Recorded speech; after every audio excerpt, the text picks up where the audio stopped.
નમસ્કાર વિદ્યાર્થી મિત્રો, ધોરણ 9 વિષય વિજ્ઞાન પ્રકરણ 8 ગતિ અને છેલ્લા તાસની અંદર આપણે આ પાઠને પૂર્ણ કરવાનો છે. તાસ નંબર 4 ની અંદર આપણે આલેખની રીતે અચળ પ્રયોગી ગતિના સૂત્રો સમીકરણો આપણે જોવાના છે. અહીંયા આપણે આલેખ જોઈએ. જમીનને સમાંતર હોય x અક્ષ, એને સમય સાથે સમ કરવામાં આવે છે. આને આપણે y અક્ષ કહીશું. એનો વેગ મીટર પ્રતિ સેકન્ડ ઇન્વર્સ 1 અથવા મીટર પ્રતિ સેકન્ડ, અને ઉપર લઈ જાય સેકન્ડ ઇન્વર્સ થાય. 0 છે ઉગમ બિંદુ અને O છે, 0 છે. અહીંયા આપણે O થી A છે ત્યાં આગળ પ્રારંભિક વેગ u, અને અહીંયાથી અચળ પ્રયોગી ગતિ અહીંયા આમ કરે છે પ્રવેગ. તો અહીંયા આપણે b ઉપર જાય એટલે અહીંયાથી અંતર O થી b નું અંતર v થશે, O થી c નું અંતર t થશે. તો આવી રીતે આપણે આલેખની રીતે ગતિના સમીકરણો આપણે જોવાના છે. ગતિના સમીકરણો આપણે જાણીએ છીએ. નંબર 1 એ આવે વેગ અને સમયનો આલેખ. વેગ અને સમય વિશે આપણે જાણવાનું છે. v બરાબર u પ્લસ at, v બરાબર u પ્લસ at વેગ સમય માટે આપણે પહેલો જોવાનું છે, અને એના માટે સમીકરણ આ સાબિત કરવાનું છે. બીજું જે છે એ સ્થાન અને સમય માટે, સ્થાન અને સમય માટે s બરાબર ut પ્લસ 1/2 at સ્ક્વેર એ આપણે સાબિત કરવાનું છે, સ્થાન સમય. અને ત્રીજું છે સ્થાન અને વેગ, અને ત્રીજું છે સ્થાન અને વેગ માટે આપણે twice as બરાબર v square minus u square, આ ત્રણ સમીકરણો આપણે આ આલેખની રીતે આપણે સાબિત કરવાના છે. તો આપણે શરૂઆત આપણે કરી દઈશું. તો અહીંયા લખીશું કોઈ પણ વસ્તુ સુરેખ પથ પર, કોઈ પણ વસ્તુ સુરેખ પથ પર, સુરેખ કોઈ પણ વસ્તુ હોય સુરેખ સીધા રસ્તા પર અચળ પ્રયોગી ગતિ કરતી હોય, અચળ પ્રવેગથી ગતિ કરતી હોય તો તેનો વેગ ગતિ દરમિયાન, તેનો વેગ છે ગતિ દરમિયાન તેના પ્રવેગ એટલે એ પ્રવેગથી ગતિ કરતી હોય. કોઈ પણ વસ્તુ સુરેખ પથ પર અચળ પ્રવેગથી ગતિ કરતી હોય તો તેનો વેગ ગતિ દરમિયાન તેના પ્રવેગ તથા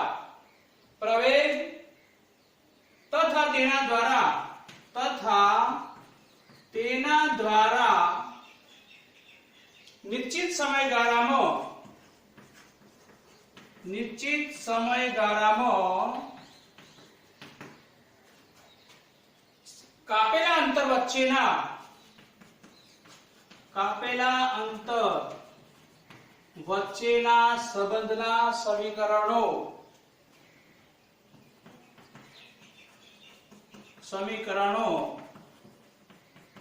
સ્થાપિત કરી શકાય. પેલું જોઈતે કયો? તો વેગ સમય. કયો છે? વેગ સમય. એને પેલું સમીકરણ. એના માટે v બરાબર u પ્લસ at. બીજું છે સ્થાન સમય. એના માટે s બરાબર ut plus 1/2 at square અને વેગ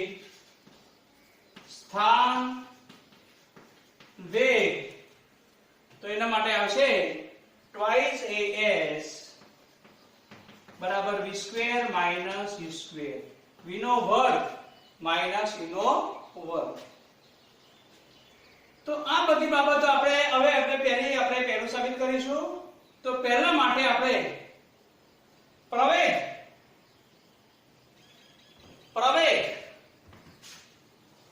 એટલે અહીંયા પ્રવેગ એટલે વેગમાં થતો વધારો. પ્રવેગ બરાબર વેગમાં થતો ફેરફાર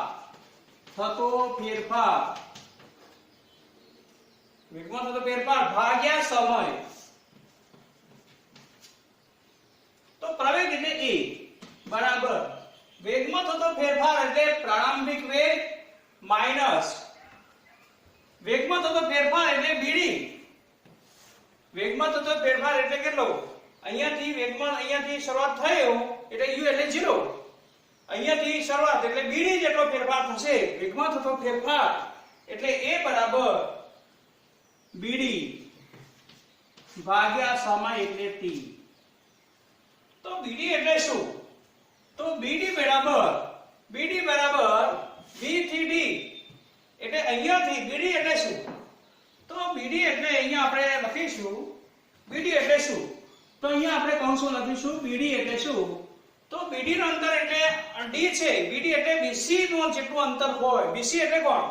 અહીંયા લખીશું bc બરાબર v. b થી c નું અંતર, c થી b નું અંતર કેટલું છે? 0 થી o થી અહીંયા સુધીનું અંતર. o a b c d d c અહીંયા આપણે એ લખીએ. તો o થી e નું અંતર v છે, તો b થી c નું અંતર v છે. તો bd નું અંતર જે છે bd બરાબર bc cd.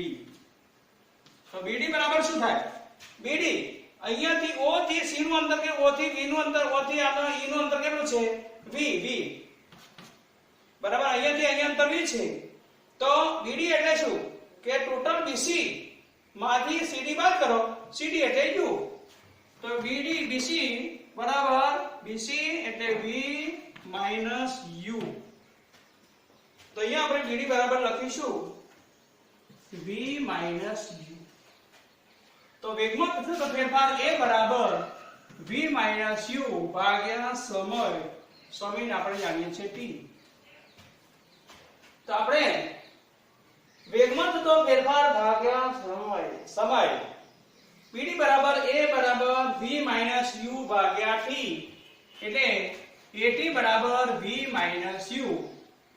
તો v બરાબર આપણે સાબિત શું કરવાનું છે? v તો v કેમ દે રાખો? તો u પ્લસ at.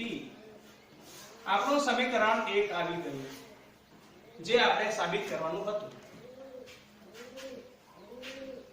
હવે તો આ બધી બાબતો આલેખની રીતે ગતિના સમીકરણ આપણે જવાના છે. તો અહીંયાથી અહીંયા અંતર કેટલો વધારો થયો? પ્રવેગ વેગમાં થતો વધારો એ અંતર છે u શરૂઆતનો વેગ. અહીંયાથી b આયા બરાબર. b એટલે શું? તો bd જેટલું અંતર કાપ્યું. અહીંયાથી અહીંયા અંતર કાપ્યું. તો bd એટલે શું? b થી c નું અંતર માઈનસ cd નું અંતર. cd એટલે કે u અને bc એટલે કે v માઈનસ u. અહીંયા કેટલો હશે? v minus u. bd થી d નું અંતર જે છે એ v માઈનસ u.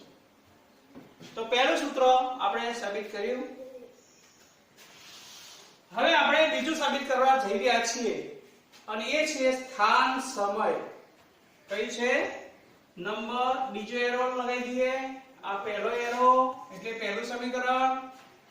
બીજું આવે છે સ્થાન સમય. સ્થાન એટલે s. ધારો કે વસ્તુ a જેટલા અચળ પ્રવેગથી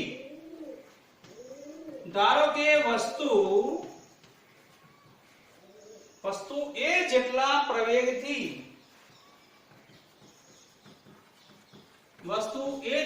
પ્રવેગથી t સમયમાં, સમય કેટલો? t સમયમાં s જેટલું અંતર કાપે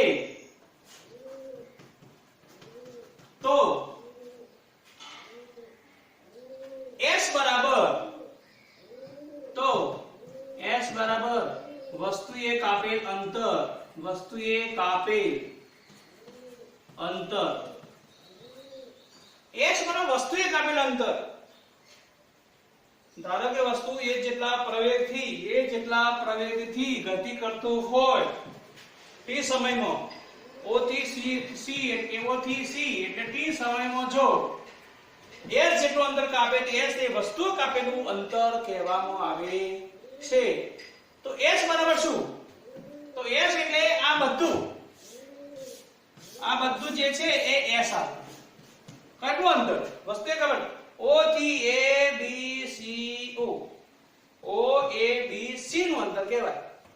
તો s બરાબર વસ્તુ એ કાપેલ અંતર બરાબર o a b c દ્વારા અંતર કાપેલું કહેવાય. બરાબર? વસ્તુનું એ બધાનું શું કહેવાય? ક્ષેત્રફળ. અને આપણે ગણિતની ભાષામાં શું કહેવાય? ક્ષેત્રફળ. o a b c દ્વારા આ કાપેલું અંતર કહેવાય.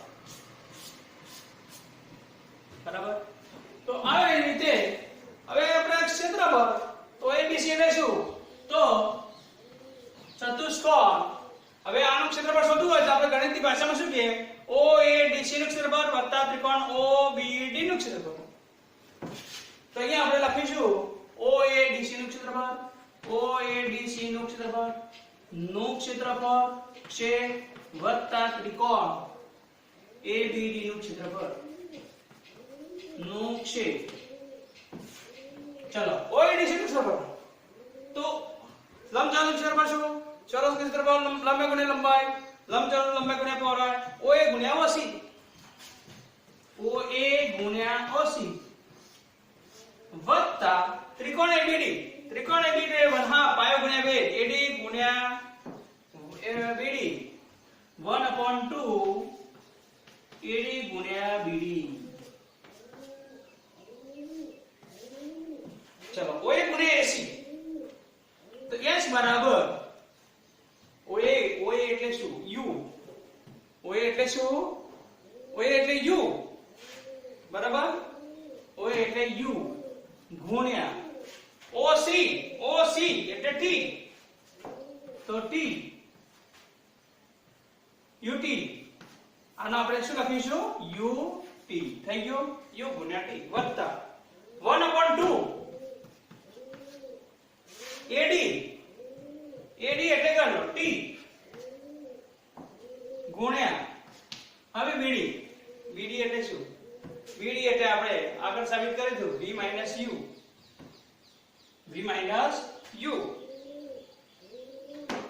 અને V U એટલે શું? BD એટલે શું કે V U. હજુ આપણે લખીએ S બરાબર UT પ્લસ 1/2 T ગુણ્યા હવે V U. તો પરિણામ એક વર્તું V U એટલે AT. આ V AT V અહીંયા લખો અને U અહીંયા લાવો તો શું થશે? અહીંયા કૌંસમાં લખ્યું V U બરાબર AT. તો અહીંયા AT તો S બરાબર UT પ્લસ 1/2 AT સ્ક્વેર. સૂત્ર સાબિત થઈ ગયું. સમીકરણ 1 ઉપરથી આ 18 સૂત્ર કરતા બનાવો. બરાબર? 18 ને આપણે સૂત્ર કરતા બનાવીએ તો આપણને ખબર પડી જાય. આ બધું કૌંસમાં લખવાનું કે V U. આ V U અહીંયા આપણે સમીકરણ 1 પરથી અહીંયા લખવાનું સમીકરણ 1 પરથી સમીકરણ જો AT બરાબર શું છે? V U. તો આપણે V U બરાબર શું છે? V U હા yes U plus AT yes U plus AT બરાબર V. તો V U બરાબર AT. આ સૂત્ર V U બરાબર AT S બરાબર AT plus 1/2 AT સ્ક્વેર. તો પહેલું સમીકરણ આ બીજું સમીકરણ તો આપણે શું કર્યું? લંબચોરસ OABC નું ક્ષેત્રફળ બરાબર S દ્વારા કાપેલું અંતર સ્થાન અને સમય OABC નું ક્ષેત્રફળ બરાબર OABC દ્વારા કપાયેલ અંતર, અને કપાયેલ અંતર એટલે શું? OABC નું અંતર. અને આને ક્ષેત્રફળ જાણવું હોય તો આપણે આ ચતુષ્કોણનો લંબચોરસનું ક્ષેત્રફળ ગુણ્યા ત્રિકોણનું ક્ષેત્રફળ બંનેનો સરવાળો કરો એટલે આવી જશે. હવે ત્રીજું જે સાબિત કરવાનું છે એ આપણે કઈ રીતે સાબિત કરીશું? તો એના માટે છે સ્થાન અને વેગ. શું આવશે? સ્થાન અને વેગ. તો આપણે સ્થાન અને વેગમાં આપણે પહેલો પોઈન્ટ આપણે જરા કાઢી નાખીશું.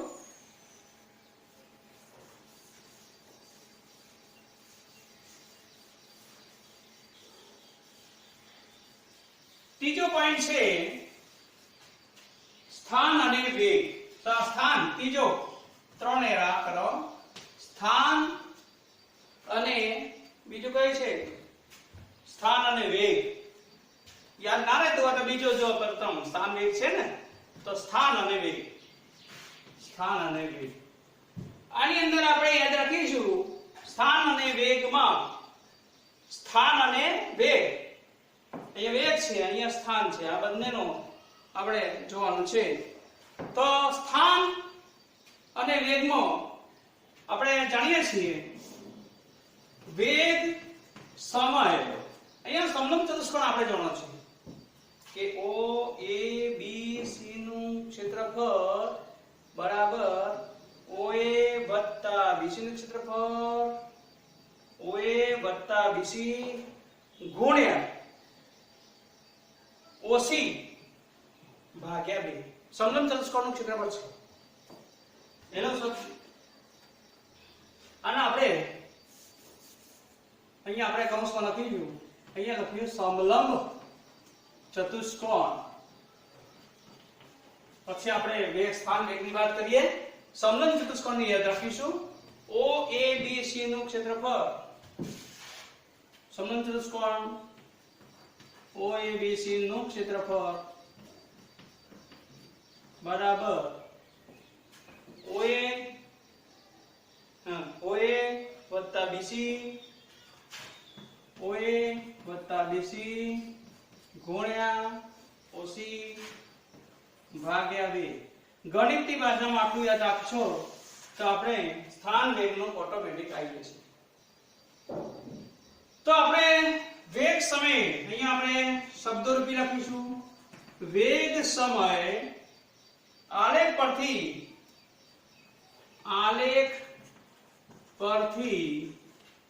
અચર પ્રવેગ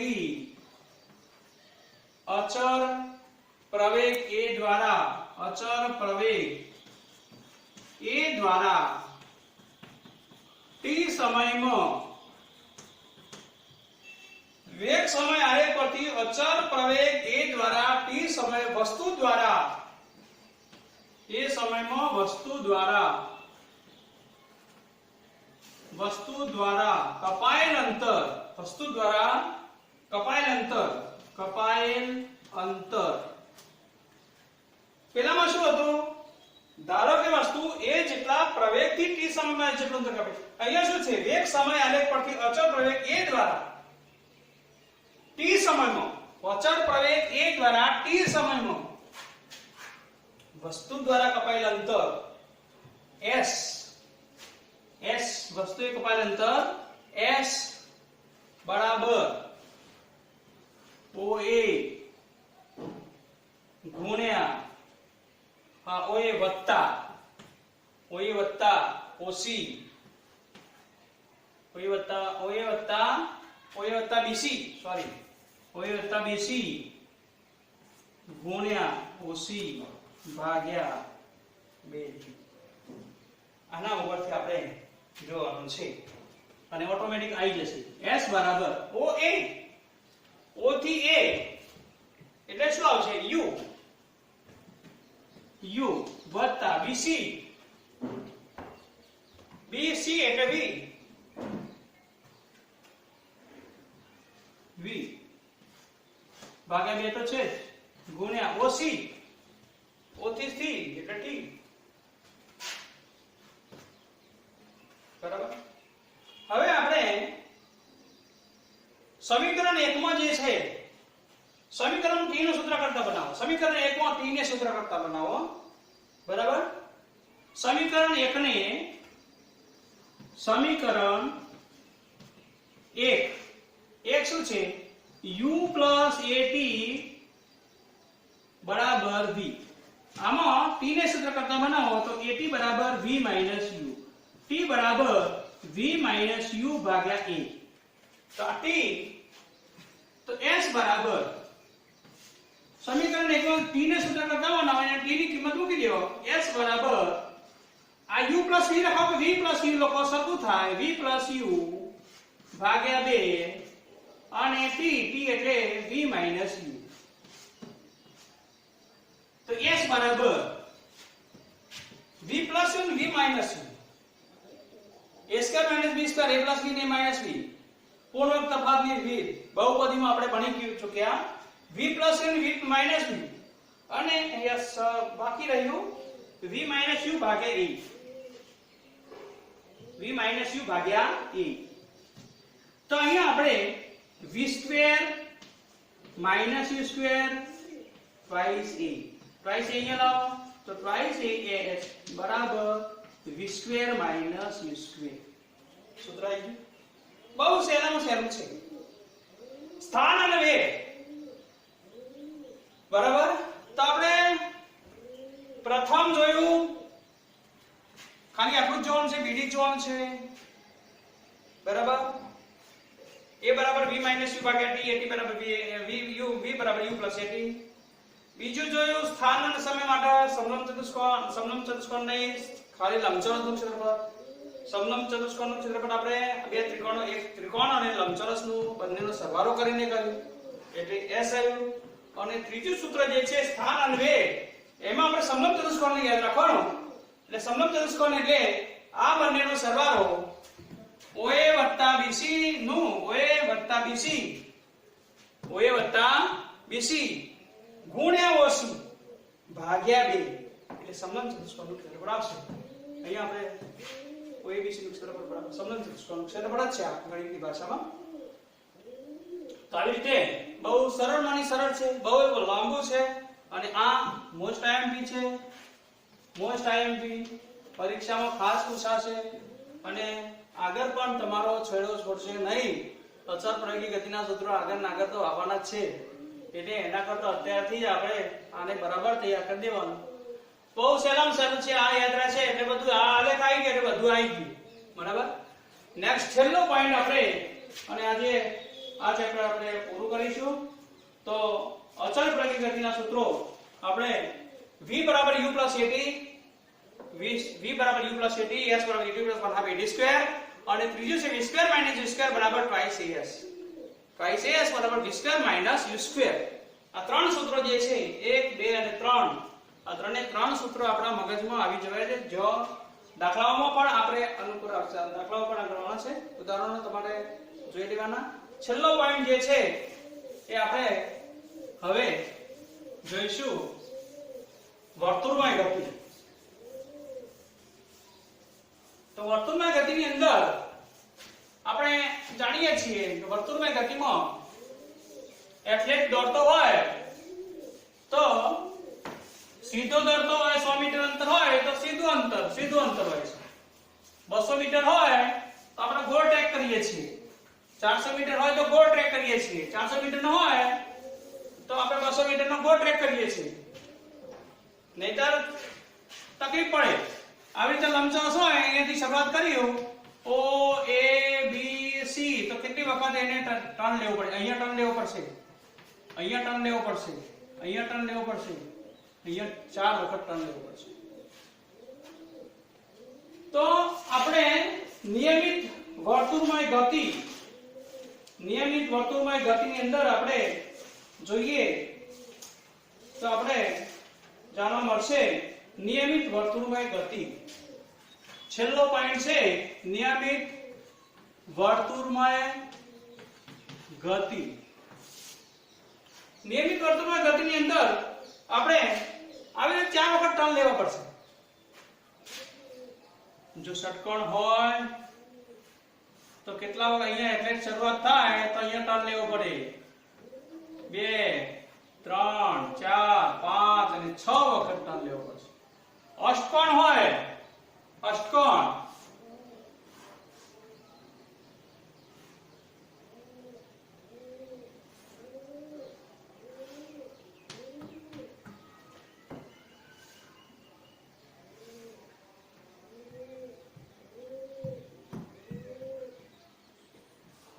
અષ્ટકોણ O A B C D E F G તો 8 વખત ટર્ન લેવો પડશે અને આપણે કોઈ ટર્ન લેવો જ ન હોય 100 મીટર સીધા ટ્રેક પર દોડાવવામાં આવે છે વ્યાયામની અંદર 200 મીટર હોય તો ગોળ અડધો ટ્રેક એટલે 200 મીટર પૂરું થઈ ગયું 400 મીટર હોય તો આપણે ગોળ એક રાઉન્ડ મારી દઈએ છીએ કોઈ ટર્ન લેવો જ ના ટર્ન લેવો પડે પણ એ 8 ગલીઓ હોય 8 ગલીઓમાં આપણે દોડતા હોઈએ છીએ તો નિયમિત વર્તુળની ગતિની અંદર આપણે એથ્લેટ તો એને આપણે પ્રવેગ અને વેગ બરાબર આખું અંતર કાપે તો પરિઘ જેટલું અંતર કાપે પરિઘ જેટલું અંતર કાપે પરિઘ ભાગ્યા અને કેટલા સમયની અંદર કાપે છે તો v બરાબર પરિઘ એટલે 2 પાઈ r ભાગ્યા t જેટલું અંતર પ્રવેગ અને વેગ કાપે બરાબર તો અહીંયા આપણે વેગનો એક્ઝામ્પલ આપણે લીધું આપણે આની અંદર આપણે પ્રકરણ 8 ની અંદર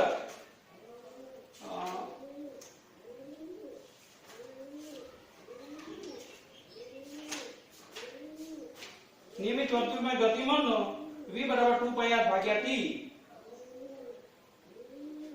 8 ત્રિજ્યા વાળો વર્તુળમાં પર ગતિ કરતો હોય 8 ત્રિજ્યા વાળો અને વર્તુળમાં ગતિ કરતો હોય આપણે જાણીએ છીએ કે વર્તુળમાં આપણે અને કેન્દ્ર કહીએ છીએ O અહીંયા આપણે ત્રિજ્યા જેટલો 8 ત્રિજ્યા વાળો વર્તુળમાં જો ગતિ કરતો હોય તો પરિઘ જેટલું અંતર કાપે બરાબર તો આપણે નિયમિત વર્તુળમાં ગતિ અને લંબચોરસ ગતિ કહેવાય અષ્ટકોણ ગતિ કહેવાય ષષ્ઠકોણ કહેવાય અષ્ટકોણ ગતિ કહેવાય આ વર્તુળમાં ગતિ કહેવાય તો એથ્લેટ જે છે એ પરિઘ ભાગ્યા સમય 2 પાઈ r ભાગ્યા સમય જેટલું અંતર કાપે તો આપણે તો તેની ગતિને વર્તુળાકાર પથ પર એટલે કે ટૂંકમાં વર્તુળાકાર પથ પર અચળ પ્રવેગી ગતિ કરતો હોય નિયમિત વર્તુળમાં ગતિમાં અચળ પ્રવેગી ગતિ કરતો હોય તો એને આપણે નિયમિત વર્તુળમય ગતિ કહેવામાં આવે છે બરાબર આમાં આપણે ટર્ન લેવો પડે એટલે સમય વધારે બગડે આમાં 8 ત્રિજ્યા વાળા વેગ કાપતો હોય તો પરિઘ ભાગ્યા સમય 2 પાઈ r ભાગ્યા t તો આને 8 ત્રિજ્યા વાળા વર્તુળમય ગતિ અને અચળ પ્રવેગી ગતિ કરતો હોય તો નિયમિત વર્તુળમય ગતિ કહેવામાં આવે છે અસ્તુ જય હિન્દ જય ભારત પ્રકરણ 8 ના એક્ઝામ્પલ ગણી લેવાના બરાબર સ્વાધ્યાય અહીંયા આપણે પૂર્ણ કરીએ છીએ પ્રશ્નોના જવાબ જાતે લખી લેવાના અને હોમવર્ક બરાબર પૂરું કરીને બતાવી દેવાનું રહેશે